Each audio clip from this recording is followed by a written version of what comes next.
भारत सरकार संचार मंत्रालय ने एक नोटिफिकेशन जारी किया है डाक विभाग की तरफ से, जिसमें सीडीएस से बात कही गई है। तो चलिए जल्दी से पूरी डिटेल्स के बारे में बात करते हैं। इसकी पूरी प्रक्रिया क्या रहने वाली है, जो देख सकते हैं इसकी जो है नोटिफिकेशन की बात करें तो यह 28 जनवरी 2026 को ही आ गया। और हम इसमें क्या है कि इसमें कोई एग्ज़ाम नहीं होगा, डायरेक्ट जो है आपका सिलेक्शन होगा। कैसे होगा, क्या करना है, आप पूरी जानकारी देने वाले इस वीडियो में। तो आप लोग जल्दी से इस चैनल को सब्सक्राइब कर लेंगे और वीडियो को लाइक कर देंगे। देखिए ऑनलाइन की बात करें, ऑनलाइन जो इसमें जो है वन टाइम रजिस्ट्रेशन कहा गया है कि वन टाइम ही आप इसमें रजिस्ट्रेशन कर सकते हैं, जो कि आज 31 जनवरी 2026 से 14 फरवरी 2026 तक इसमें अप्लाई रजिस्ट्रेशन करने की डेट दी गई है। और एप्लीकेशन फ़ी की बात करें तो फ़ी पेमेंट करने की जो डेट है वो 2 फरवरी 2026 से 16 फरवरी 2026 तक आप फ़ी पेमेंट कर सकते हैं, ठीक है।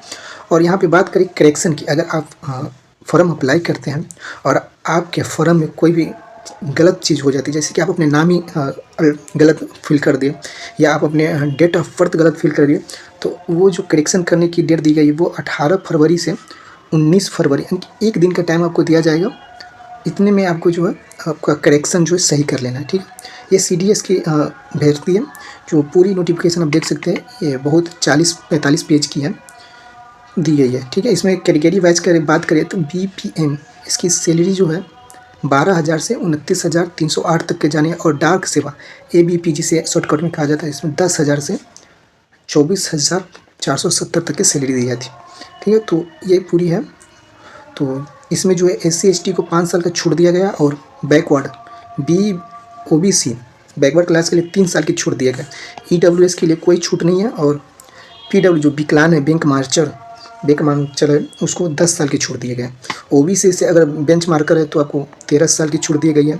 अगर SC/ST से बेंच मार्कर है तो आपको 15 साल का छूट दिया जाएगा, ठीक है। तो हम इसको जो बहुत सारे हैं इसमें है, तो हम सबको एक जगह करके रखा है, ठीक है। तो चलिए हम ऊपर में हमने इन्हीं सारी बातों के यहाँ पर एक जगह इकट्ठा किया PVI, जो भी इम्पोर्टेंट बातें हैं वो हमने अलग से लिख करके रख ली। जैसे कि भारतीय डाक विभाग पोस्ट ऑफिस ग्रामीण डाक सेवा CDS भर्ती 2026 जनवरी 2026 में नोटिफिकेशन जारी कर दिया गया था। इस बार कुल 28,740 पदों पर भर्ती निकाली गई है, जिसमें से बिहार सर्किल के लिए भी महत्वपूर्ण पद शामिल किए गए हैं। जिसमें इसकी नोटिफिकेशन की बात तो हमने कर ही लिए थे, जो 28 जनवरी 2026 को आया था। ऑनलाइन रजिस्ट्रेशन जो आज 31 जनवरी 2026 से होना स्टार्ट है। आवेदन की अंतिम तिथि हमने पहले ही आपको बता दी है, जो कि 14 फरवरी 2026 तक रहने वाली। फीस पेमेंट करने की तिथि है 16 फरवरी। करेक्शन डेट है 18 से 19 फरवरी तक। पहली मेरिट लिस्ट जारी 28 पहली मेरिट, अगर आप फॉर्म भर देते तो मेरिट जो 28 फरवरी पहली मेरिट लिस्ट आएगा, संभावित है, कोई ज़रूरी नहीं है कि 28 फरवरी को आपका मेरिट लिस्ट जारी ही कर देगा। संभावित कहा गया है, आप देख सकते हैं यहाँ पे संभावित है कि अगर आप फॉर्म भरते हैं तो आपका जो मेरिट लिस्ट बनकर आएगा वो 28 फरवरी तक के आ जाएगा। इसमें अगर योग्यता की बात करें कि कौन कौन इसमें फॉर्म भर सकते हैं, अगर आप 10वीं कक्षा पास किए हैं, जिसमें गणित और अंग्रेजी अनिवार्य विषय है, अगर आप 10वीं में अंग्रेजी और मैथ पढ़े हैं तो यह फॉर्म आप भर सकते हैं।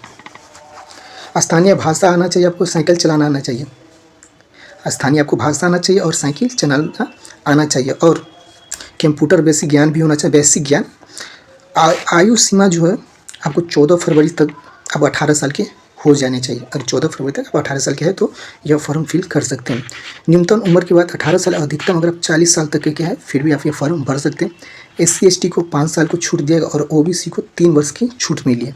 सैलरी वही CDS पदों के अनुसार, अगर वेतन की बात करते हैं 12,000 से 29,380 है, और ABP डाक सेवा की बात करते हैं 10,000 से 24,470।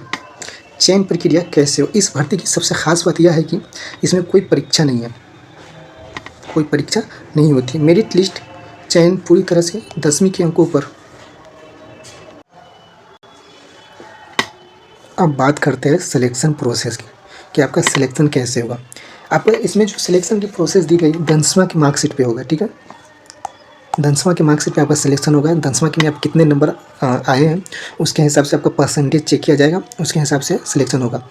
उसके बाद डॉक्यूमेंट वेरिफिकेशन होगा। अगर आपका मेरिट लिस्ट में नाम आता है तब उसके बाद आपको डॉक्यूमेंट वेरिफिकेशन के लिए बुलाया जाएगा। और बात करके बिहार में जो है पदों कितनी है, बिहार में जो कुल पदें हैं 1347 पदें हैं, यूपी में 3169 पद है, एमपी की बात कर ले तो यहाँ पे 2120 पदें दी गई हैं, राजस्थान में वहीं 634 पद है, और दिल्ली की बात करें तो यह 42 पद है, मतलब कि ऑल इंडिया के लिए वैकेंसी निकाली गई है। अब बात आती है कि आवेदन कैसे करें। आवेदन करने के लिए आप सरकारी result.com पर भी जाकर के आप इसका आवेदन कर सकते हैं। फर्स्ट स्टेज में आता है आप अपना जो है रजिस्ट्रेशन कर मोबाइल नंबर और OTP से वेरिफिकेशन के साथ, OTP आएगा, वेरिफिकेशन के साथ अपना रजिस्ट्रेशन कर लेंगे। या ध्यान रखें कि वन टाइम ही रजिस्ट्रेशन होता है, उसके आप एक ही बार रजिस्ट्रेशन कर सकते हैं, ठीक है। उसके बाद जो है स्टेज 2 में आता है आवेदन शुल्क। अगर आप जनरल या OBC के लिए है तो 100 रुपये आपको पेमेंट करना पड़ेगा। अगर महिला और SC ST के लिए फ्री में, महिला SC ST को कोई फ़ी जमा नहीं करनी है। स्टेज 3 में फॉर्म भरते समय सर्कल चुनें, आप किस बिहार से या अपना जो भी पोस्ट पे जाना चाहते हैं वो पोस्ट का नाम चुनेंगे और अपना डॉक्यूमेंट देंगे, फ़ोटो और सिग्नेचर अपलोड करेंगे। फ़ोटो कैसी होनी चाहिए, फ़ोटो आपका जो है बैकग्राउंड, फ़ोटो में आपका जो बैकग्राउंड है वाइट होनी चाहिए। और सिग्नेचर की बात करें तो आप ब्लैक पेन से साइन करेंगे, ठीक है, वाइट पेपर पर, और कर्सिंग राइटिंग में साइन करेंगे, ठीक है। तो ये रही पूरी जानकारी कैसी लगी कमेंट करके ज़रूर बताएंगे। मिलते हैं तब तक के नेक्स्ट वीडियो नेक्स्ट जानकारी के साथ।